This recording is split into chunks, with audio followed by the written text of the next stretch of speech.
I'm Rusty Gaude, the Louisiana Sea Grant Program fishery agent for St. Bernard, Plaquemine, and Orleans Parish.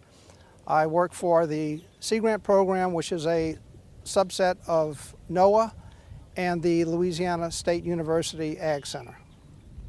For the last year and a half, I've been doing something that's called Shrimp Watch, which is published in our monthly periodical that goes out of the Louisiana Sea Grant Program.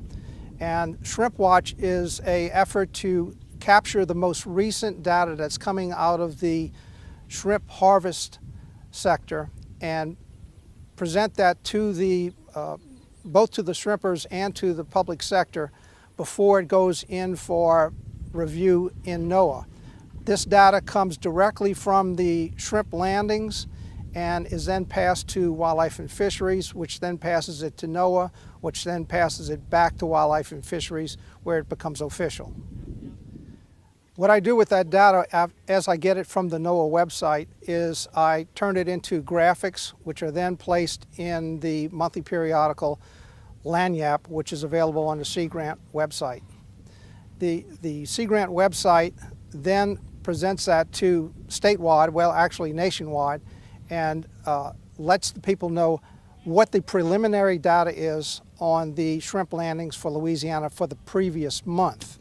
That data does not become official until NOAA reviews it and then actually goes back and gives it to Wildlife and Fishery, where it's then entered as the official data.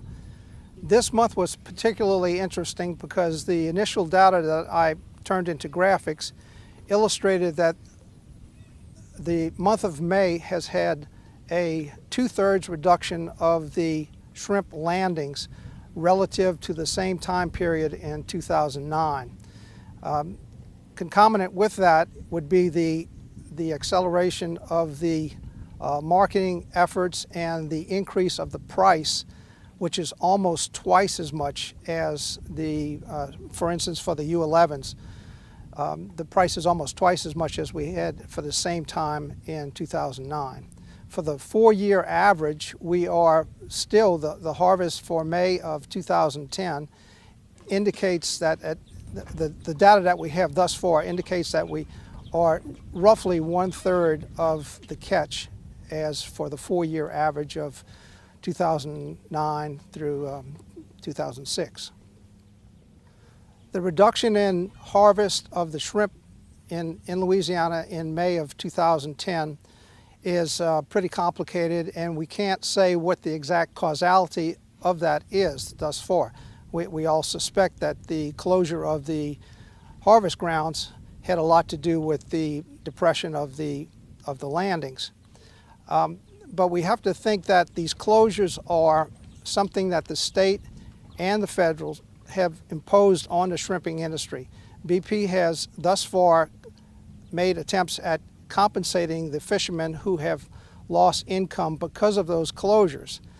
But there seems to be some differential treatment of the oil field industry when they are now somewhat resisting the efforts to get the oil field workers paid because of a federally imposed closure of the oil field. So here we have a dichotomy of treatment, but a very analogous situation with the shrimpers being paid for a state and federal closure, whereas the oil field workers are not being paid for the federal closure of the oil drilling.